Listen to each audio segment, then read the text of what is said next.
Quisiera saber si la gente piensa que nuestra policía es corrupta, si piensa que nuestros políticos son corruptos. ¿Por qué las penas son tan bajas? Creo que mandar a alguien a clases de ética no es una pena real.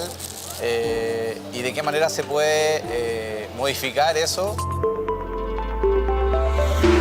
Si yo trabajo en una empresa corrupta, ¿qué hago yo cuando me doy cuenta que hay corrupción? ¿Cómo nosotros podemos ayudar a la sociedad hablando desde los menores? ¿Cómo podemos ayudarlos en educación, en temas de ética, valores? Y así para el momento en el que ellos ya sean grandes, ya se enfrenten al mundo laboral, tengan una buena base sólida en cuanto a valores y a no pasar a llevar a los demás. Si los controles y los proyectos y las leyes que han tratado de implementar han evitado que siga habiendo corrupción. El prestigioso Índice de Percepción de la Corrupción de Transparencia Internacional del año 2023 ubica a Chile en el puesto 29 de 180 países, siendo 0 el con menor percepción de corrupción. Es un buen lugar. Sin embargo, esa percepción o baja percepción de corrupción en nuestro país se ha ido deteriorando en la última década y especial en el último año. ¿Por qué? ¿Estamos fiscalizando más, investigando más o somos más corruptos que antes? Lo conversamos en este capítulo de Hablemos de Chile.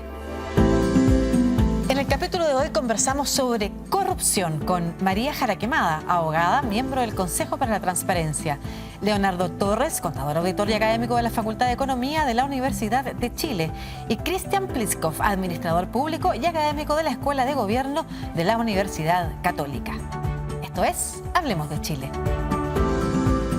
Bueno, muchas gracias por estar de nuevo aquí frente a las pantallas del 13C o de Tele 13, ¿no es cierto? Señal 2. Somos Hablemos de Chile, programa que hacemos de la mano de la Pontificia Universidad Católica de Chile y precisamente el 13C. Hoy hablando de corrupción, muchas gracias a ustedes tres por estar hoy día en esta conversación tan importante porque resuena tanto en la ciudadanía hace tanto tiempo.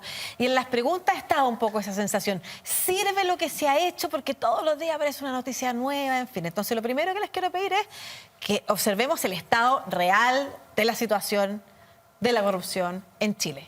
Pero antes, ¿qué es corrupción, Cristian? Si tú pudieras definirlo. Corrupción es el uso de una posición en beneficio particular o de tercero, ¿cierto?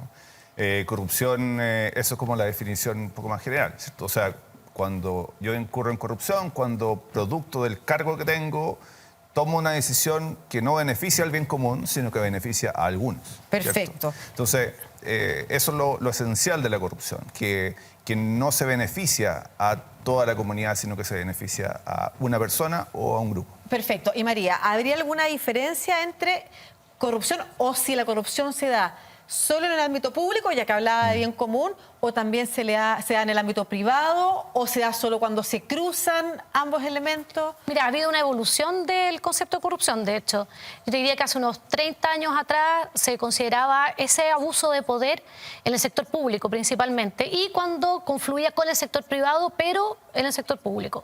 De hecho, los principales indicadores lo que miden es la corrupción en el sector público, no incluyen el sector privado.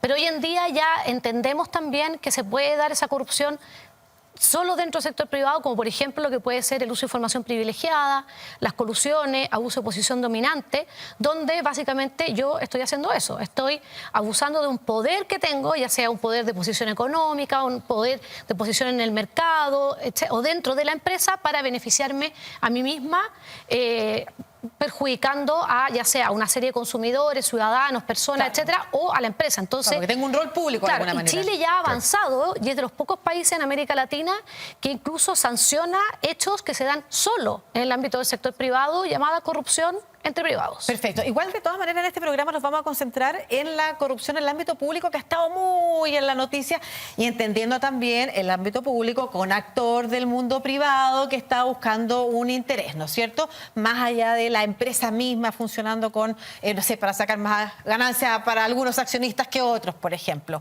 ¿Qué condiciones, Leonardo, se tienen que dar para que exista corrupción?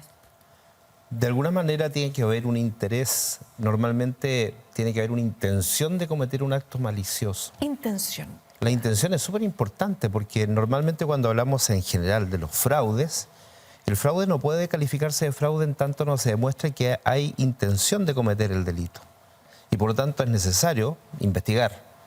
Usualmente a nosotros se nos ocurre decir hubo fraude en tal situación, en tal otra, antes de que los tribunales dictaminen algo. Ajá. Eso es un error, porque solamente podemos determinar si hay fraude una vez que se ha investigado y los tribunales se han pronunciado al respecto. Es bien interesante lo que dice respecto de intención de cometer un acto malicioso, porque conversábamos antes de entrar al programa justamente de uno de los casos que ha estado en la palestra, donde tú recordabas, Cristian, a Joaquín Lavín diciendo tuvo una mala gestión, refiriéndose a su nuera, ¿no es cierto?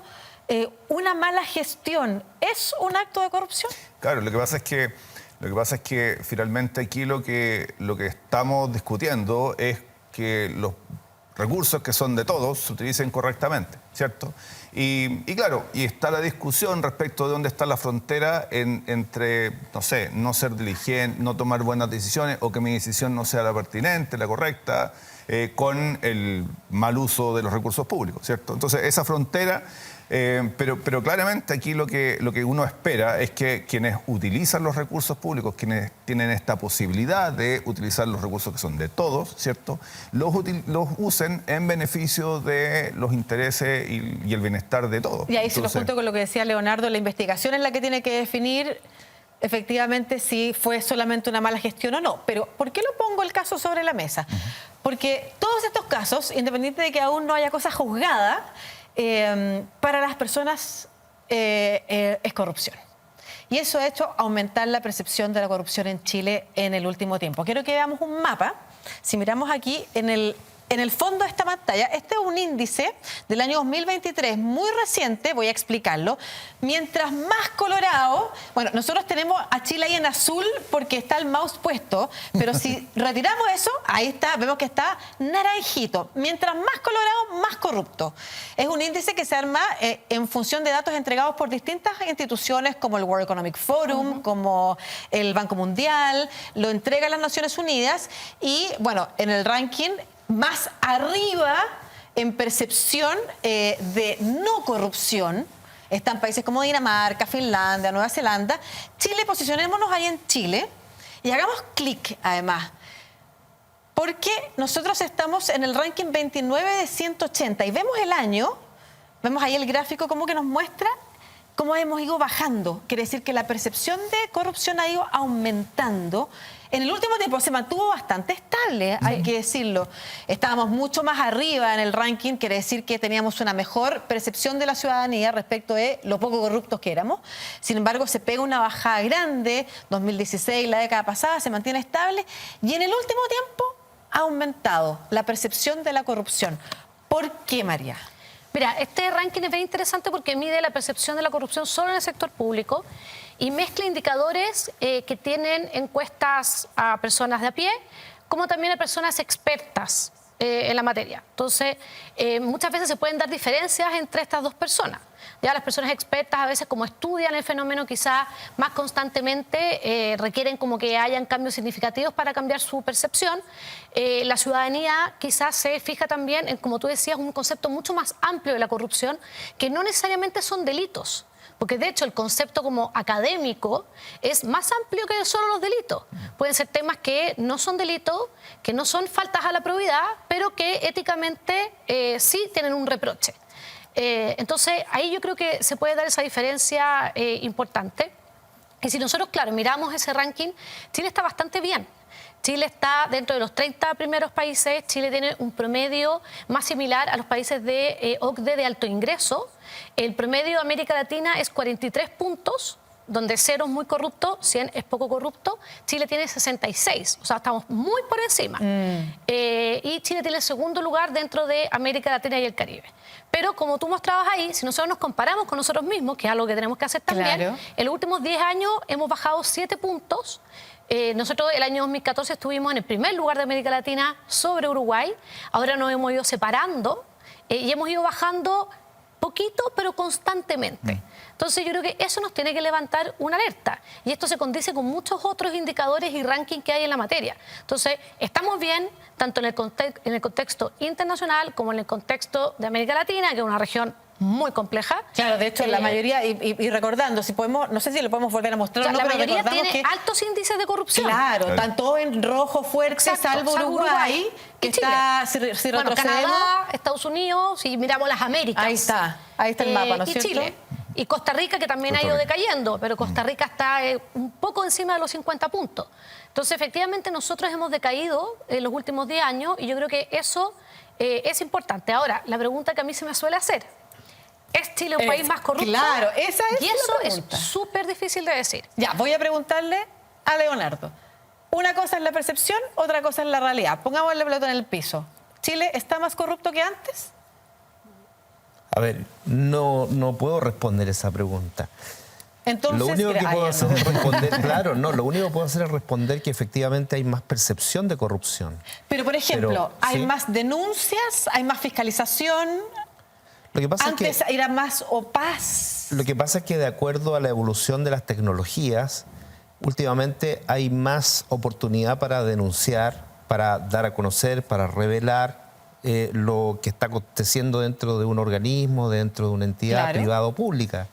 Eso antes no sucedía. En el mismo caso de los audios de Hermosilla, por ejemplo, anteriormente no se habría podido saber todo esto, ¿no es cierto? Claro. Y toda la información que está relacionada con temas que antes eran secretos, porque no se descubrían, actualmente sí se descubren. Recordemos, aquí quiero compartir con ustedes vuestra opinión, pero efectivamente a propósito de la inteligencia artificial que se viene con fuerza, ¿no es cierto? Sí.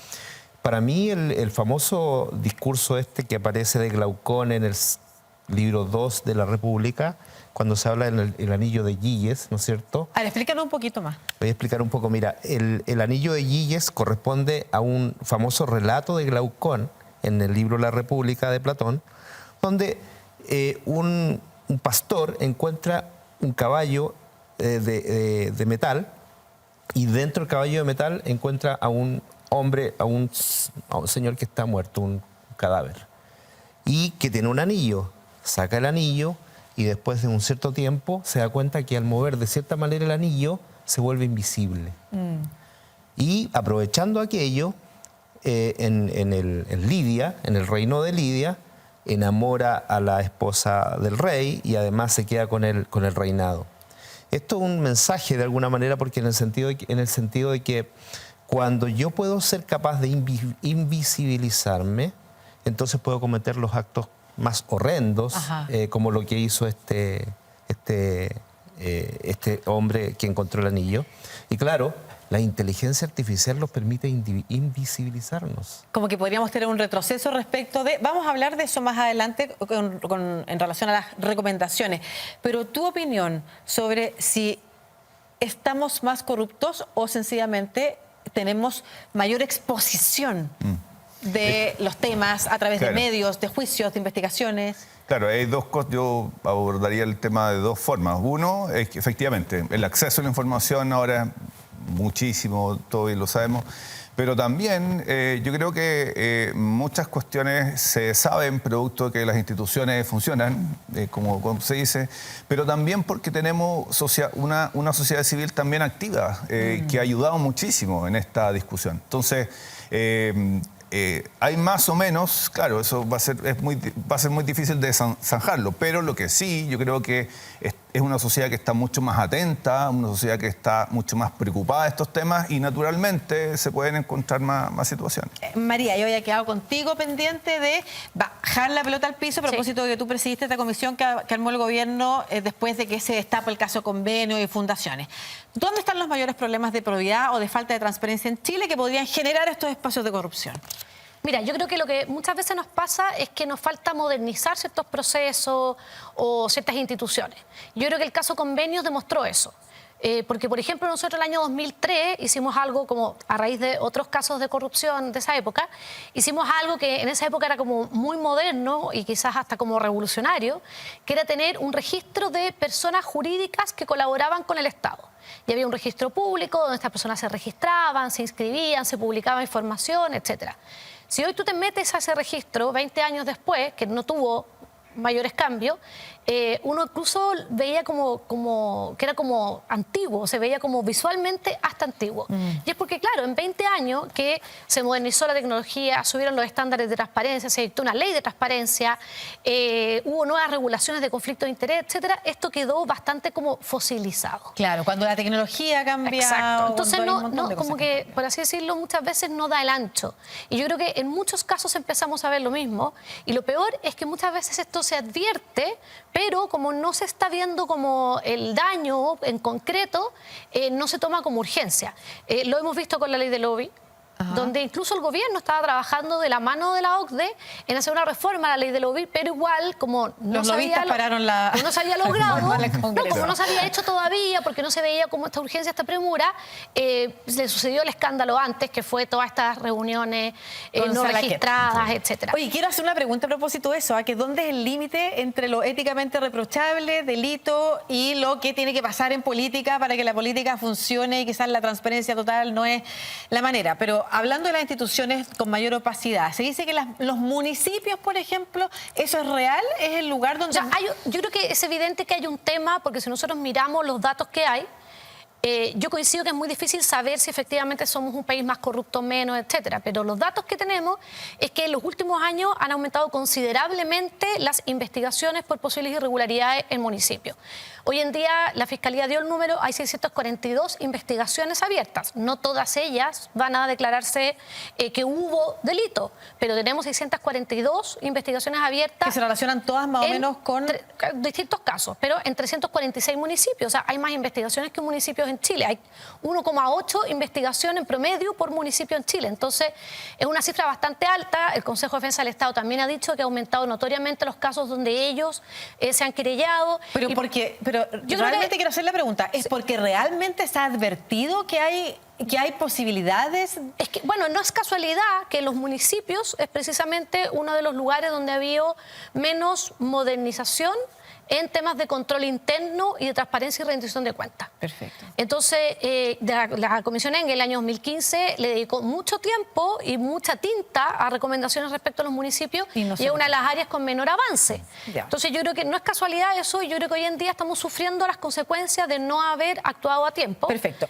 Te quiero hacer una Y pregunta. por eso yo creo que efectivamente una de las áreas de mayor riesgo son municipios, pero también hay varias otras donde mayor en el fondo discrecionalidad hay, menos transparencia, menor rendición de cuentas. Todo lo que tenga que ver con usos de gastos reservados, siempre. Todo lo que tenga que ver con secretos militares y Te iba a preguntar gastos por eso, porque en una de las defensa, gastos en policía. preguntas... Son áreas de riesgo en el mundo. Compras públicas, contratación de personal y...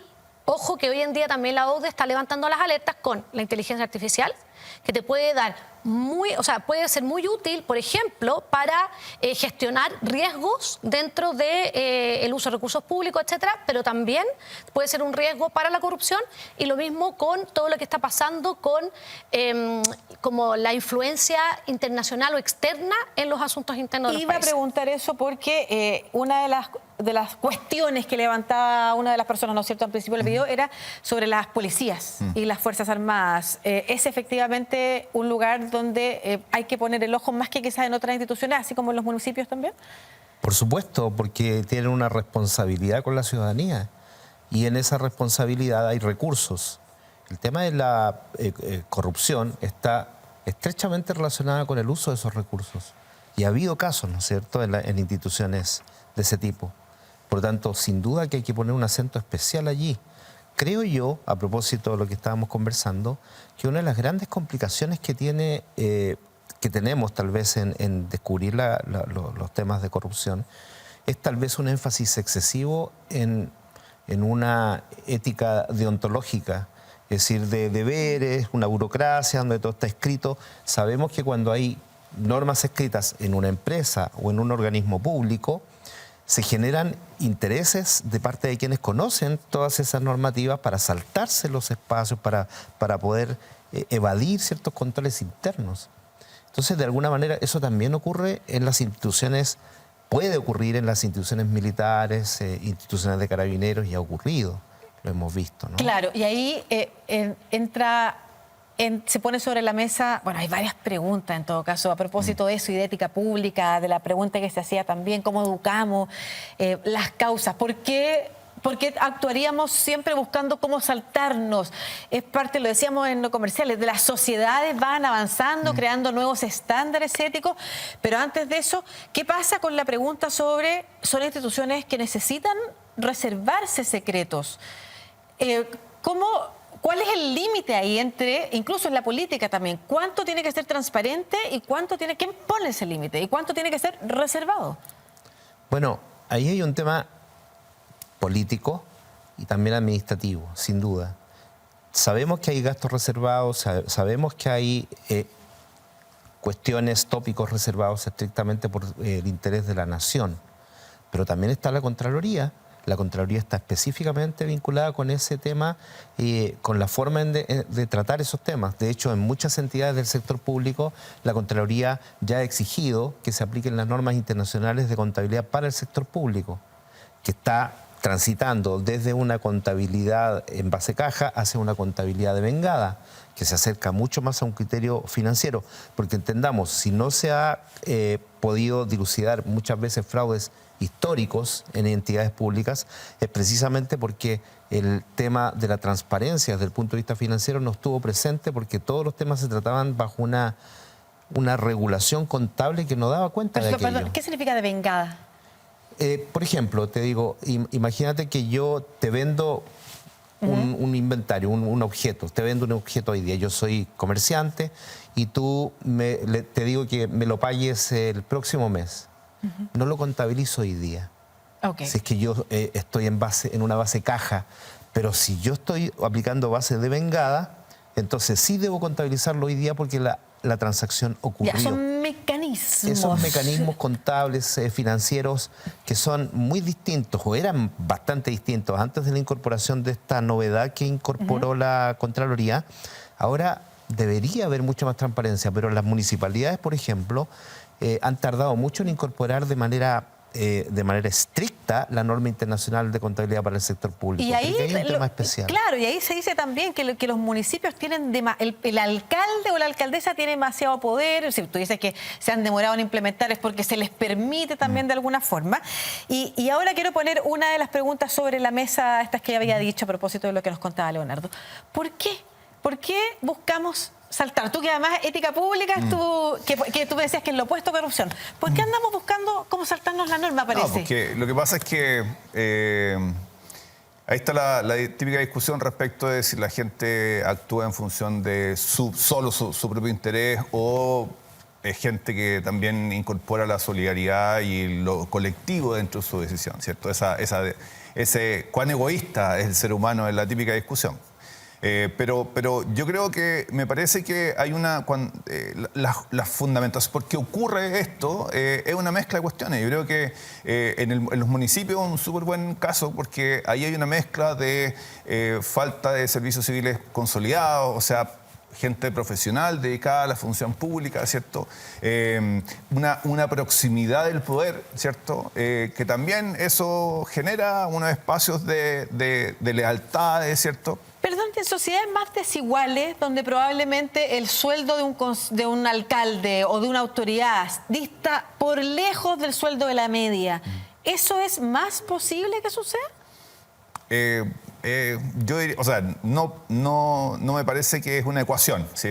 Va a haber corrupción porque se gana mucho el alcalde. No, sí, yo creo que guarda relación más con el hecho de que en los espacios locales la proximidad, la gente se conoce, las lealtades que eso puede generar situaciones complejas. Y por lo tanto, si tú tienes ese espacio y si no tienes sistemas de control correcto, adecuados, tecnología adecuada, ¿cierto?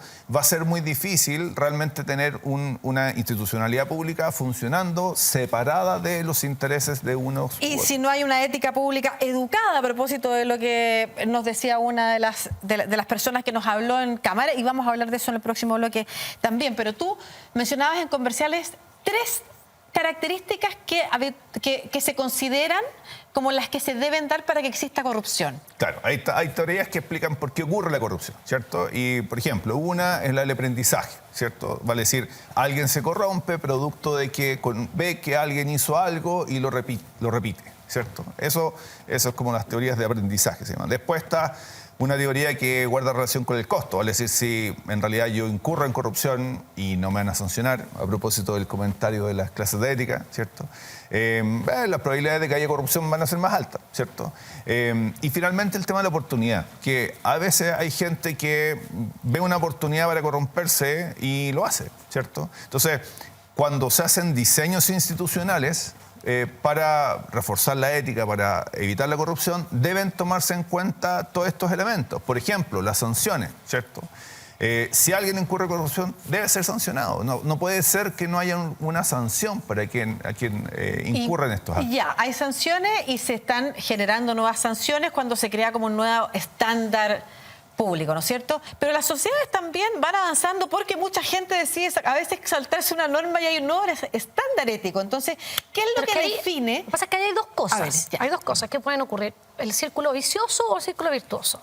El círculo vicioso, cuando todos pensamos que todos nos saltamos la norma, y por eso tenemos que preocuparnos tanto de que haya un porcentaje muy alto de personas en Chile que piensan que nuestro Estado es muy corrupto. Porque las encuestas internas no se condicen con el índice que tú acabas de mostrar. Claro. ¿Ya?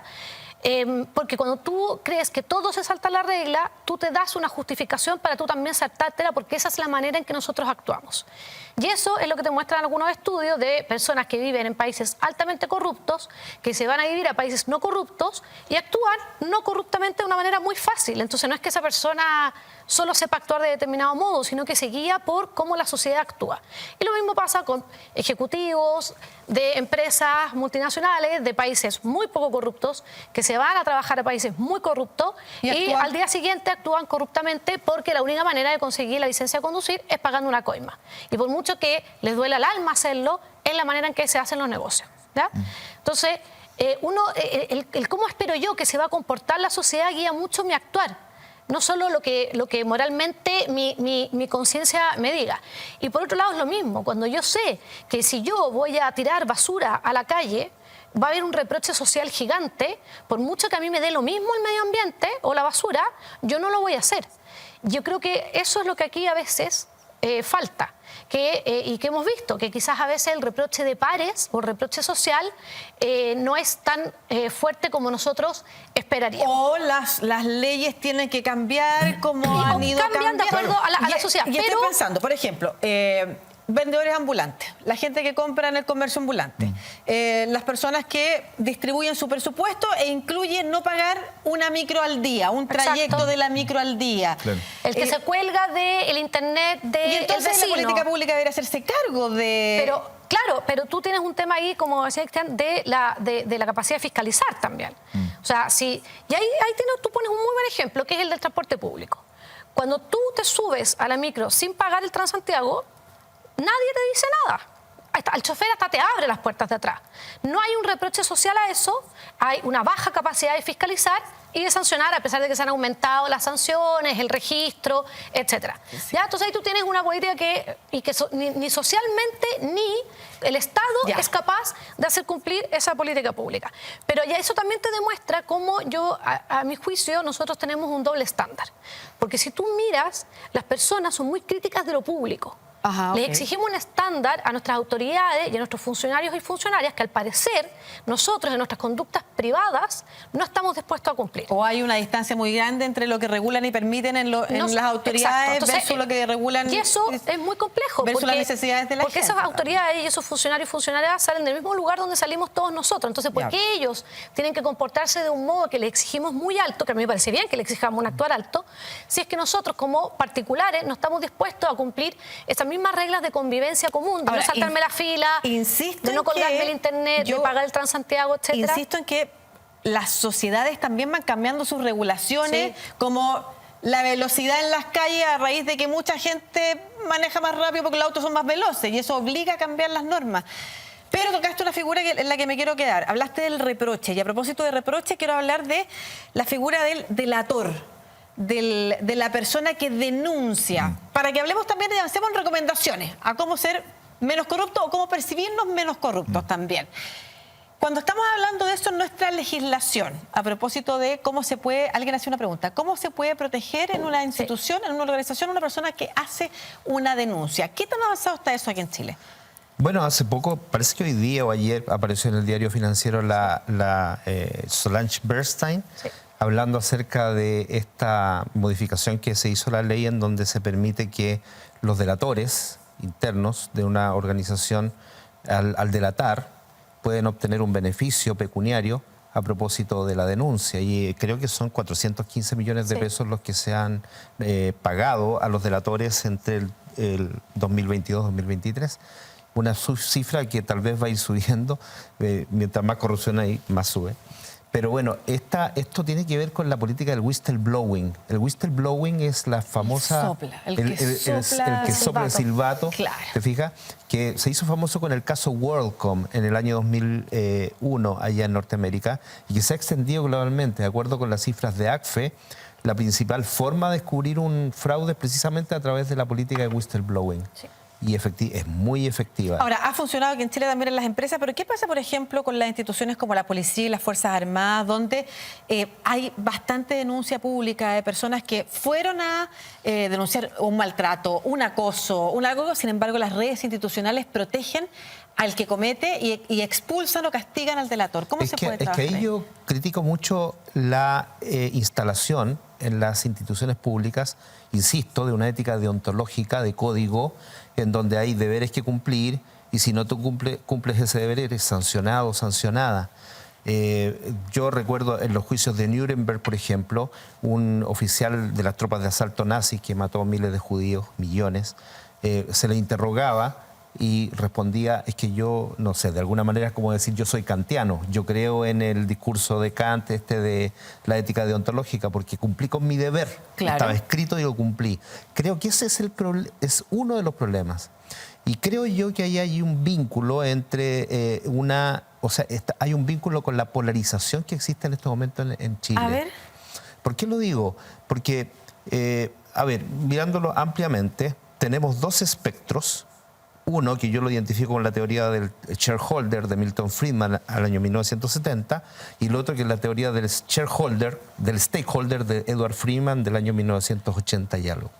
Son dos posiciones absolutamente contrapuestas, pero cuando uno empieza a instalar el principio de responsabilidad de Hans Jonas, por ejemplo, o el principio de alteridad de Levinas, eso se rechaza de inmediato porque los extremos están absolutamente polarizados en Chile. No sé, esta ética dialógica que es necesaria, esta ética, ese discurso dialogante en donde es necesario instalar, más que posiciones contrapuestas, visiones encontradas éticamente. A ver, eso voy a tratar de entender. Aceptado. La ética funciona, y no sé qué opinas tú, en la medida de que haya espacio para salir de mi dogma, de lo que yo defino que es el deber ser, y entender también la posición del otro. Exactamente. Y encontrar una ética en común. ¿Qué opinas tú? Claro, lo que pasa es que cuando traemos la discusión de la ética en las organizaciones, claro, está el estatuto, en caso de la Administración Central del Estado, está el estatuto administrativo, ¿cierto? La ley de bases que nos define normas. ¿Cómo tenemos que actuar? Cómo actuar, qué sé yo, pero después de eso también hay una discusión dentro de la organización, ¿cierto? ¿Cuáles son los estándares cuáles son las cosas que aquí no corresponden? El trato entre la gente. Que no necesariamente está normado. Exactamente, que no está. Y por eso yo creo que uno de los resultados también de la Comisión Engel fue esta idea de crear sistemas de integridad en los sistemas, en las administraciones, en la administración pública, en cada uno de los servicios, donde en cada organización hay un código de ética, hay coordinadores de integridad, donde entonces lo que se debe tratar de estimular es la conversación, la discusión sobre estos temas. Perdón, ¿y eso cómo se educa desde la infancia para ser ciudadanos con una ética pública? ¿O qué pasa cuando se educa y después llegas al mundo laboral o a las instituciones públicas y te encuentras, como tú señalas, con otro aprendizaje? Bueno, eso claramente, el reforzar la educación cívica, ¿cierto? Como el concepto, como una de las expresiones de lo colectivo, ¿cierto? Aporta a que la gente, cuando se ve enfrentado en un contexto laboral a esta situación, actúe correctamente. Yo creo que, bueno, varias de las recomendaciones que siempre han salido en las comisiones de anticorrupción o como les llamemos, siempre han estado apuntadas también al tema de la educación. Estos temas deben estar en el colegio, los colegios desde los primeros años, deben ser materia de discusión y las conductas prosociales y la relevancia de las instituciones públicas debe ser una materia no solamente reducida a los últimos 2 años del colegio, sino que mucho antes. Querías hablar de la experiencia de tu hijo, a propósito del pago No, en yo vivo. quería hablar del tema de que como sociedad, en el fondo, y yo creo que hay un tema muy importante en la educación y en conversar de estos temas. Y yo creo que eso nos falta mucho. Nos falta desde que somos chicos hasta en las instituciones cuando somos ya grandes, por así decirlo. Entonces, muchas veces nosotros mismos fomentamos en nuestros hijos o hijas actitudes como winner.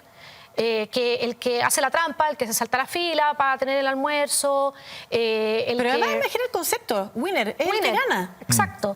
¿Cómo que eso es una actitud para decirle positiva. que el otro es el que gana? Y yo creo que eso es lo que tenemos que cambiar como un poco en el discurso y en la educación. Y estoy de acuerdo con Cristian, nosotros no sacamos nada con llegar a tercero y a cuarto medio a enseñar estas cosas, sino que tenemos que partir desde muy temprano. O sea, ¿por qué tú crees que en países nórdicos no hay torniquete en el metro y las personas pagan? No es porque sean tontas, sino que es porque tienen una conciencia de lo colectivo. Y acá nos falta esa conciencia. La conciencia de lo colectivo, bueno, está instalado en De lo todo caso en la colectivo cultura. y de que el yo la ganarle al de al competitividad. lado, en el fondo, rompiendo las reglas, no es lo positivo. Entonces yo creo que nos falta eso, y yendo un poco a lo que se hablaba antes, es nosotros muchas veces nos llenamos como del checklist. Código de ética, check. Canal de denuncias, check. No sé qué, check. Pero en verdad tenemos que ir a cómo lo aplicamos, hacemos que esto sea algo vivo, cómo lo aplicamos, cómo le decimos a las personas, les comunicamos lo que esperamos de ellas. Entonces, no nos sirve, y ahí estoy de acuerdo con las otras dos personas que están aquí presentes, dicen que no puede ser solo como el deber ser, sino que Cumplir con el el ser. código, claro. Y yo creo que eso muchas veces nos falta. Entonces, tenemos que hablar mucho más de ética y de integridad en vez de como no tan discursivo, sino Claro. como qué es lo que esperamos Y qué es lo cómo que eso nos queremos. beneficia a todos. Leonardo. Mira, estoy totalmente de acuerdo con ese tema de lo peligroso que es el compliance, el cumplimiento. Este listado de checklist que digo, cumplo esto, cumplo todo, por lo tanto estoy bien. Ese es un mínimo legal. Es como el padre que se separó de su esposa y los hijos viven con la esposa y yo como padre cumplo, todos los meses pago. No me importa el tema de si psicológicamente está bien mi hijo o mal, si está enfermo o no está enfermo, estoy cumpliendo. El compliance es peligroso y eso es lo que tiene que ser atendido a nivel de la sociedad. Oye, una pregunta que me quedó dando vuelta, que estaba al principio también, y lo conversábamos fuera. No todo es corrupción y a veces se pide transparencia total. Y la gente ve como malo el que dos políticos se reúnan a puerta cerrada a conversar. Eso también quizás... Claro, pero podríamos- es que ahí es donde está el otro gran problema de nuestra sociedad, que es el tema de la confianza. Si la transparencia finalmente se transforma en un requisito porque no confiamos en que esa conversación entre esos dos políticos sea una conversación que esté priorizando el interés del país. Entonces, el gran problema de la confianza afecta a todo eso. Yo no confío que otros vayan a pagar, yo no confío que otros vayan a cumplir las reglas. Entonces ese tema de la confianza es brutal porque realmente atenta contra el funcionamiento de muchas cosas. ¿Y tiene que ser todo transparente? Por cierto que no. Las sociedades definen que hay temas estratégicos que no pueden ser discutidos en cualquier lugar, ¿cierto? En nuestro Congreso tenemos sesiones que son secretas debido a los temas que se tratan ahí. Entonces, hay temas que son secretos, ¿cierto? Pero lo importante es que haya una justificación y una fundamentación de eso. Entonces, y eso las sociedades tienen que discutirlo. Y a lo mejor antes habían temas que no se conversaban abiertamente y ahora sí, ¿cierto? Antes, lo que hablábamos, por ejemplo, el tema de los sueldos, ¿cierto? Antes era como tabú saber los sueldos de los funcionarios públicos. Ahora están todos en una página web donde se puede acceder. Entonces, En una sola palabra, porque nos queda medio minuto. ¿Estamos mejor o peor que antes en corrupción? yo creo que estamos en control de la corrupción, estamos mejor. Perfecto. Estamos a punto de descubrirlo a propósito de que se sabe más. No sabemos si está mejor o peor, pero a la medida que nos descubramos, a lo mejor nos vamos a llevar una sorpresa y estamos peor tal vez. No lo sé. Ay, María. Es que de las dos, estamos peor en percepción, pero yo creo que hemos avanzado mucho en aumentar las penas y también las herramientas para la prevención. Perfecto. Y además una cosa que queda aquí expuesto y también estaba en el mapa, que es que lo que pensamos de nosotros como país está lejos de lo que es la realidad. Y la realidad es que somos un país mucho menos corrupto de lo que creemos. Y seguimos siendo de lo mejor en el barrio, incluso pese a que hay gente que piense que estamos en lo peor de la tabla. Muchas gracias a los tres, María, Leonardo y Cristian, por esta conversación. Y muchas gracias a ustedes, como siempre, por acompañarnos en este capítulo de Hablemos de Chile. Usted sabe que lo puede encontrar en las plataformas de Media UC. Y ahí también aproveche de comentarnos, de compartirnos y, por supuesto, de revisitar este capítulo. Nos encontramos hablando de otro tema. Gracias. Chao.